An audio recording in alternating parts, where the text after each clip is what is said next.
এক দেশে ছিলেন এক বৃদ্ধ রাজা। তিনি ছিলেন ন্যায়পরায়ণ, কিন্তু তার একমাত্র মেয়ে রাজকুমারী আয়েশা ছিলেন খুবই জেদি।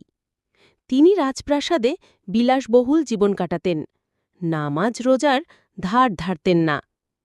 রাজা তার মেয়ের জন্য চিন্তিত ছিলেন, কারণ তিনি চাচ্ছিলেন তার মেয়ে যেন একজন ধার্মিক ও গুণী পাত্রকে জীবনসঙ্গী করে নেন।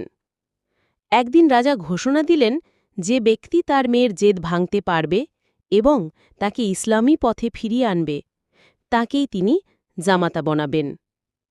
রাজ্যসভার বাইরে পাহাড়ের কোলে বাস করত এক বুদ্ধিমান রাখাল, নাম তার হাসিব।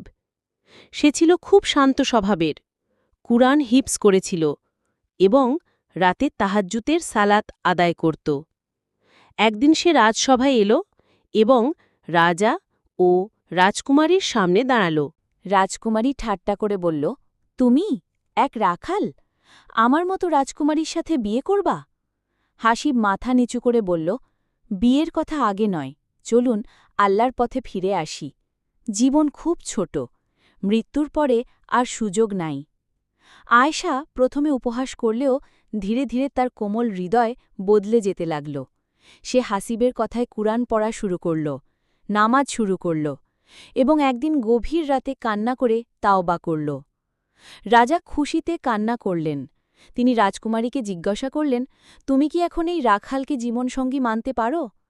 রাজকুমারী মুচকি হেসে বলল, তিনি একজন রাখাল নয়, তিনি আমার হিদায়েতের পথ প্রদর্শক। এরপর রাজদরবারে ধর্মীয় নিয়মে তাদের বিয়ে হয়।